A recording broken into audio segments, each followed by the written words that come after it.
एकनाथ मिंदेंसारखा खोटारडा माणूस आणि निर्लज्ज माणूस मी कधी आयुष्यात पाहिला नाही. 20 जूनला जेव्हा पळालात तुम्ही, एक महिना आधी उद्धव साहेबांनी त्यांना विचारलं होतं की तुम्हाला मुख्यमंत्री बनायचं का. तेव्हा येऊन वर्षा बंगल्यावर रडून गेले होते ते की नाही आता जेलमध्ये जाईन, हे वय नाही जेलमध्ये जाण्याचं, अमुक आहे तमुक आहे. 2004 पर्यंत 2009 पर्यंत कोणी तुम्हाला पहिलं तिकीट दिलं?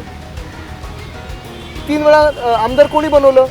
मंत्री दोनदा कोणी बनवलं? नगरविकास खातं जे 50 वर्ष कुठच्याही मुख्यमंत्र्यांनी सोडलं नव्हतं ते कोणी तुम्हाला दिलं? Brought to you by Global St. Angelo's Venture Funding.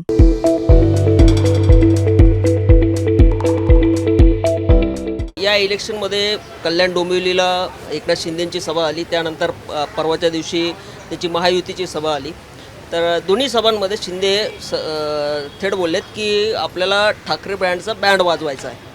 तर तुम्हाला असं वाटतं की हे शिंदेच फक्त एकटे का बोलत आहेत? कारण तिकडे फडणवीसांना विचारलं किंवा भाजपच्या नेत्यांना विचारलं तर ते दोघंही म्हणत असतात की मला एकदा सांगा, हे जे शिंदे निवडून आले, हे जे त्यांचे आमदार किंवा कोणाच्या ब्रँडवर आले, त्यांचाच ब्रँड संपवायचा तुम्हाला?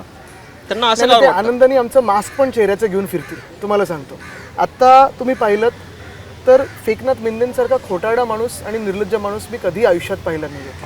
अनेक लोक पक्ष सोडून जातात, अनेक लोक पक्ष बदली करतात, त्यांना राजकीय तुमची विचारधारा पटत नाही, काही लोक स्वार्थासाठी निघून जातात, दुसरीकडे जातात, मंत्री बनतात, मुख्यमंत्री बनतात, आनंदात राहतात.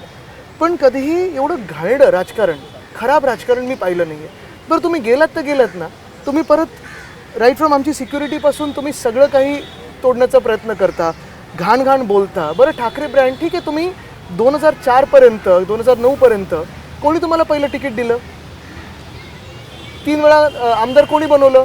मंत्री दोनदा कोणी बनवलं? नगरविकास खातं जे 50 वर्ष कुठच्याही मुख्यमंत्र्यांनी सोडलं नव्हतं ते कोणी तुम्हाला दिलं?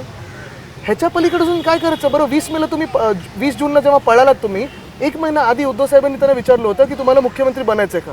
तेव्हा येऊन वर्षा बंगल्यावर रडून गेले होते ते की नाही आता जेलमध्ये जाईन, हे वय नाही जेलमध्ये जाण्याचं, अमुक आहे तमुक आहे. ठीक आहे ना, राहा ना खुश जिथे तुम्हाला आहे तिथे.